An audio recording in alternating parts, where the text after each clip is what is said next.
Let me begin my ramble with a mea culpa, maxima culpa, because I know I'm starting to sound like a stodgy old granny, but I do bewail the examples that are being set by the grown-ups these days.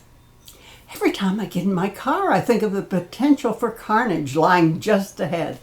To start with, the world seems to have abandoned the stop, look, and listen before you cross the street.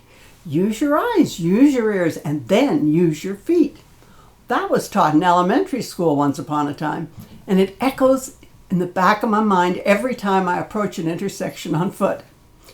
But with earbuds to block out the sound of approaching cars and with hands and eyes occupied by phones, as young and old amble from sidewalk to street, only the grace of God and the alertness of the oncoming driver keeps the pedestrian in one piece.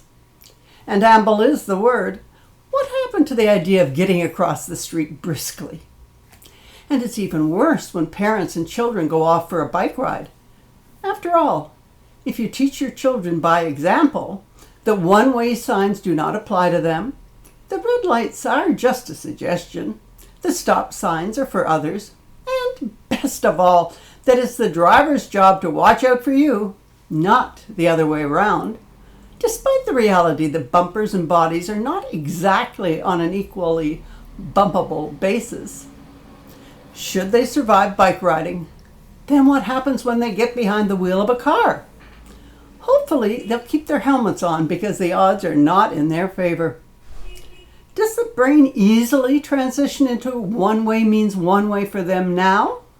And ignoring red lights does have consequences? And then there are the teams of bike riders that gather to speed about getting fit.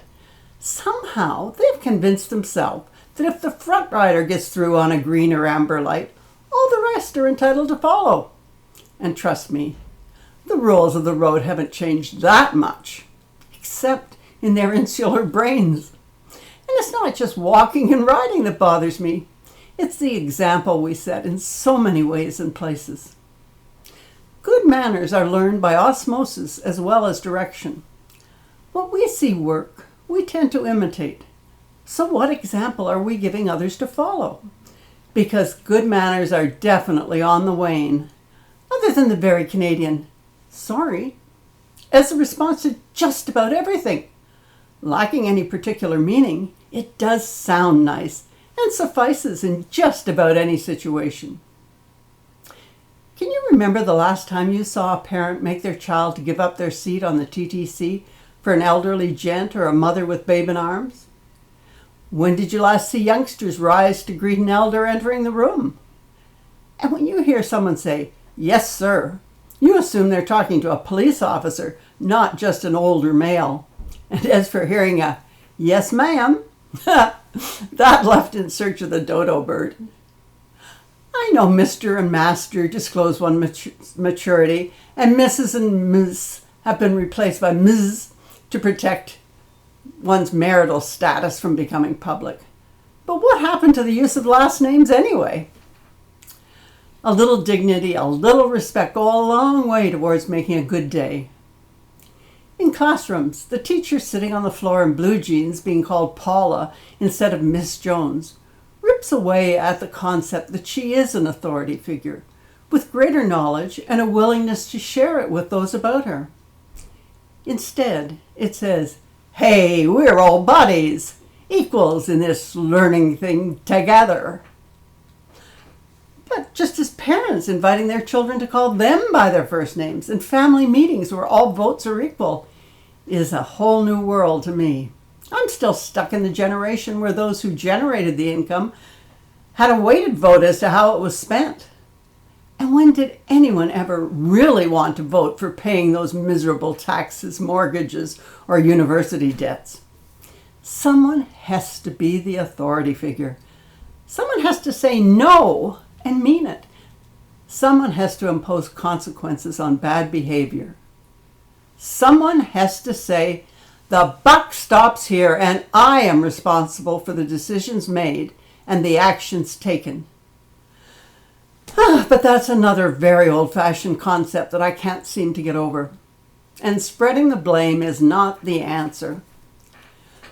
We which isn't to say that people given authority don't make wrong or even dumb decisions, no matter what position they hold. I just fear that we're losing our ability to make the tough, the unpopular decisions, to teach confidently, to parent. We're afraid to assume authority out of fear of offending others, or making mistakes, or not being liked, or not being woke enough. Because these days, lives are being destroyed over silly comments and actions taken when they were still a child, and the unforgiving memory of the internet. Things change. Things do get better, or worse, and we need to be able to look back at change without getting all in a lather about how bad things were. We need to look at what has improved as well. I remember the things that bothered and offended me as a young office worker. The vice president of the bank who hit on me at the Christmas party when I was 16, or the boss who chased me around his desk when I was pregnant at 21, or the high school principal who rubbed his hand up and down my bum as we danced at the prom, the construction workers whose jeers and gestures made walking past their site a nightmare, and the uninvited gropings of dates at the movies. And I remember slapping the offender's face as the acceptable response. And I never heard of anyone being slapped back. I remember the lack of choice or access to birth control without one's husband's consent. And no husband, no pills. But we chose to fight against the wrongs as we saw them, and things changed because of that. And you can see the changes today, and you can also see the things that still need change. Over the centuries, brave people blazed paths for others to follow, whether in their sandals, high heels, or sneakers, with their guitars, their marches, and their law books. And things changed. The job isn't done, but we can accomplish so much more with reason and cooperation and bringing people on side than will ever be done by screaming at them and demonizing great swaths of the population. Personally, I would be loath to take action to embarrass or humiliate or stain the reputation of a person for doing what everyone else was doing or found unmemorable. And yet actions taken 50 years ago are being resurrected to ruin lives in vengeance. Forgiveness is a far more powerful and effective response, and it helps one's own healing. Failing to forgive only leaves one's own stomach in knots and fires burning within that only ends in ulcers. If a person has changed with the times, and the times have changed, we need to appreciate that change and encourage it in others. The teachings of Jesus, "Judge not lest ye be judged," or "let the one without sin cast the first stone," are clearly lost to the woke generation.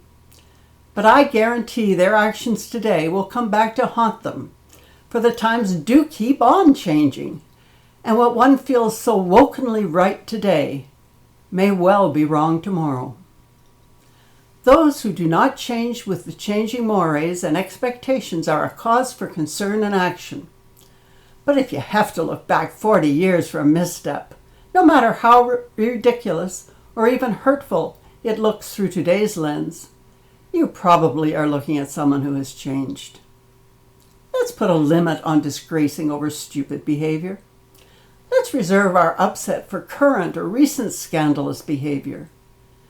Let's exercise our wokenness for the truly wrong and the cruel and the intentional done today and based on today's values, not against the misdirected youth of decades ago who's become a worthwhile member of our community. Through the Young Offenders Act, we protect children from the full consequences of their actions. We protect their identity from publication. We impose far reduced sentences, and we aim at changing their future behavior. We need to find a way to apply the same protection of anonymity for today's youth before their dumb words, actions, and reactions on the internet expose their future to shame and incrimination. because we are turning into a nation where only the young and inexperienced and the truly extreme on both ends of the spectrum are heard. They are the people with either a lack of understanding or a lack of empathy who are willing to be heard on the record.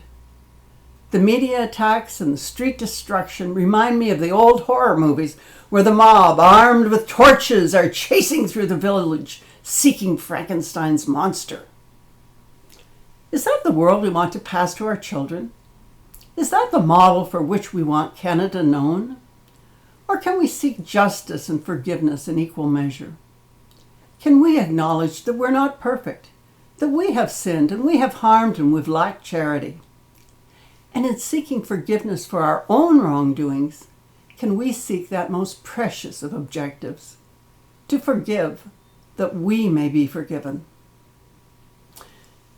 Not everyone buys into the same values and virtues and religion, and to expect everyone to share all the same values is just unrealistic. We have to give others breathing room to follow their assumptions and beliefs and concepts of honor and love and justice, as long as they do not impinge on the freedoms of others and the laws of the land. Recently, we had a meeting of 4 of us from St. Monica's planning the reopening of the church. As the meeting concluded, we spoke of things we needed to pray for and the happenings of the day.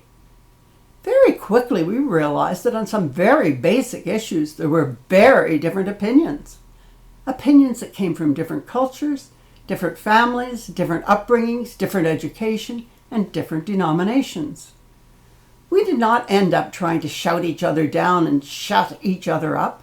Instead, an hour later, we had a deeper understanding of each other and where we came from. We had a new appreciation for differing values and an understanding on which they were based. We had a renewed respect for each other, even if we had held to our own beliefs. We would never again be able to speak of those issues without the softening of positions effected by another's perspective. And we all need more days like that, days that give one greater appreciation of things to which we are not instinctively drawn, greater respect for opinions that don't reflect our own, and a blossoming of the love that Jesus commanded for all of us, that we love our God and love our neighbor as ourselves.